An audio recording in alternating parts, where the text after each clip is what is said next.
अस्सलाम वालेकुम फ्रेंड्स, मैं हूं आपका दोस्त वहाँ प्यासा फ्रॉम घूमर यूनिवर्सिटी खान और ये मेरा चैनल प्यासा टीवी। जी फ्रेंड्स, आज का जो हमारा टॉपिक है वो है ब्रियोफाइट्स। ठीक है कि ब्रियोफाइट्स कौन से प्लांट्स होते हैं, इसके हम कैरेक्टर भी पढ़ेंगे। ठीक है, तो चलो वीडियो को करते हैं डिस्कस और आपने वीडियो लास्ट तक देखनी है।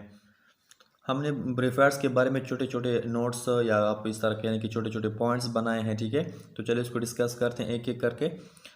सबसे पहले हमारे पास आता है bryophytes are plants without vascular system. ठीक है, ये अपने याद करना है कि ब्रियोफाइट्स कौन से प्लांट है। ये वो प्लांट है जिसके अंदर ये विदाउट वस्कुलर सिस्टम प्लांट्स है। ठीक है, ये वो प्लांट्स है ब्रियोफाइट जिसके अंदर वस्कुलर सिस्टम प्रेजेंट नहीं होता। ठीक है, इस पे हमने क्रॉस लगाना है।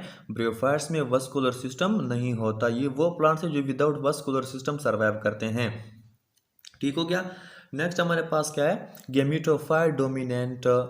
ठीक है, इसका जो गेमिटोफाइट है वो डोमिनेंट होगा किस पर, स्पोरोफाइट पर। ठीक है, ये इंशाल्लाह अगली वीडियो में या फिर आगे हम इसमें वीडियो बनाएंगे कि गेमिटोफाइट किस तरह डोमिनेंट होता है स्पोरोफाइट पर। यहाँ पे हमने सिर्फ शॉर्टली हमने डिस्कस करना है कि ब्रोफाइट क्या चीज़ होता है। तो ब्रोफाइट क्या है, ब्रोफाइट हमारे पास गेमिटोफाइट डोमिनेंट और द स्पोरोफाइट। इसका जो गेमिटोफाइट है वो डोमिनेंट होगा किस पर, स्पोरोफाइट पर डोमिनेंट होगा। नेक्स्ट क्या कहता है, स्पोरोफाइट अटैच टू गेमिटोफाइट। ठीक है, कि स्पोरोफाइट अटैच होगा गेमिटोफाइट के साथ। तो इस पिक्चर में आप देख सकते हैं कि स्पोरोफाइट अटैच है किसके साथ, गेमिटोफाइट के साथ। नेक्स्ट क्या कहता है, स्पोरोफाइट आर होमोस्पोरस। ठीक है, होमोस्पोरस किस तरह होता है, इस पिक्चर में आप देख सकते हैं। ये क्या हो बनाएगा, ये जो स्पोर बनाते हैं वो स्पोर क्या होंगे, वो होमो होंगे, एक दूसरे के साथ वो एक जैसे होंगे। ठीक है, सिमिलर स्पोर होंगे, तो इसलिए हम इसको कहते हैं कि इसका जो स्पोरोफाइट है वो होमोस्पोरस होगा। नेक्स्ट क्या कहता है, bryophytes are the first land plants. ठीक है, ये वो प्लांट्स है जो लैंड पर फर्स्टली आए थे। ठीक है, तो ब्रियोफाइट्स वो प्लांट है जो लैंड पर फर्स्ट आए थे।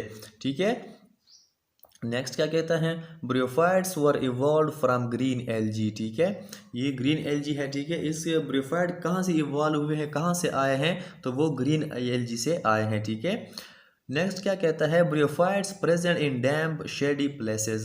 ब्रियोफाइट कहाँ पे प्रेजेंट होते हैं, तो वो डैम्प एंड शेडी प्लेसेस पे, जो नमी वाली जगह होती हैं। ठीक है, जहाँ पे पानी का कसरत होता है, तो वहाँ पे क्या होता है, ब्रियोफाइट्स वहाँ पे प्रेजेंट करते हैं, वहाँ पे ये ग्रो करते हैं।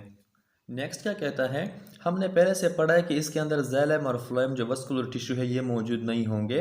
तो xylem and phloem are absent. ठीक है, ये दोनों जो टिश्यू है ये एब्सेंट होंगे ब्रियोफाइट्स में। So transport of water, minerals and prepared food take place by diffusion. ठीक है, डिफ्यूजन पे मैं ये वो प्रोसेस है जिस पे मैं ऑलरेडी वीडियो बना चुका हूँ। ठीक है, आपको डिस्क्रिप्शन में लिंक दूंगा, तो आप वहाँ पे इसको क्लिक करके आप डिफ्यूजन को भी सीख सकते हैं कि ये कौन सा प्रोसेस है। तो transport of water, mineral and prepared food. ठीक है, वाटर का जो ट्रांसपोर्ट है, मिनरल का जो ट्रांसपोर्ट है और प्रिपेयर्ड फूड का जो ट्रांसपोर्ट है, तो वो डिफ्यूजन के थ्रू होगा। ठीक है, क्योंकि इसके अंदर जाइलम और फ्लोएम टिश्यू तो मौजूद नहीं है, वो एब्सेंट है, तो ब्रियोफाइट्स में जो ट्रांसपोर्ट सिस्टम है वो किस तरह होगा, वो थ्रू डिफ्यूजन होगा। ठीक है, नेक्स्ट क्या कहता है, water is absorb by general surface of the plants. ठीक है, इसके अंदर रूट्स नहीं होते, तो इसलिए जो वाटर एब्जॉर्ब करते हैं वो ऑल जिसका जितना भी सरफेस है प्लांट्स का। ठीक है, तो ये उसके जरिए से क्या करते हैं, वाटर को एब्जॉर्ब करते हैं। नेक्स्ट क्या कहता है, bryophytes can not live without water. ठीक है, so they are also called amphibious plants. ठीक है, bryophytes can not live without water, bryophytes पानी के बगैर जिंदा नहीं रह सकते, तो इसलिए इसको हम एक और नाम भी देते हैं, bryophytes also called amphibious plants, यानी पानी में रहने वाले पौधे। ठीक है, ब्रियोफाइट्स को हम क्या कहते हैं, एक और नाम भी देते हैं, वो है एम्फीबियस प्लांट्स। ठीक है, ये आपके लिए एक बेहतरीन एमसीक्यूज है कि ब्रियोफाइट्स को हम एक और नाम देते हैं, वो कौन सा है, तो वो है एम्फीबियस प्लांट्स। ठीक है, क्योंकि ये पानी में रहने वाले पौधे हैं, तो इसलिए हम इसको एम्फीबियस प्लांट्स भी कहते हैं। Bryophytes need water for their reproduction, ठीक है। तो ब्रियोफाइट्स जब पानी में रहते हैं तो इसकी जो रिप्रोडक्शन होती है तो वो उसके लिए भी क्या होगा, उसके लिए भी वाटर की ज़रूरत होगी। जी फ्रेंड्स, तो उम्मीद है कि इंशाल्लाह आपको ब्रियोफाइट्स के बारे में कुछ समझ आया होगा। तो इंशाल्लाह नेक्स्ट जो हमारे पास वीडियो आएगी वो उसका जो टॉपिक होगा वो होगा क्लासिफिकेशन ऑफ ब्रियोफाइट्स। तो आपने अगर ये वीडियो देखी है तो प्लीज़ मेहरबानी करके वो वीडियो ज़रूर देखें, क्योंकि उसमें हमने ब्रियोफाइट्स की क्लासिफिकेशन करनी होती है, ठीक है। तो इसलिए वो वीडियो भी ज़रूरी है। इसके साथ साथ इंशाल्लाह मिलते हैं नेक्स्ट वीडियो में नेक्स्ट टॉपिक के साथ। तब तक के लिए इजाज़त है। अल्लाह हाफिज़।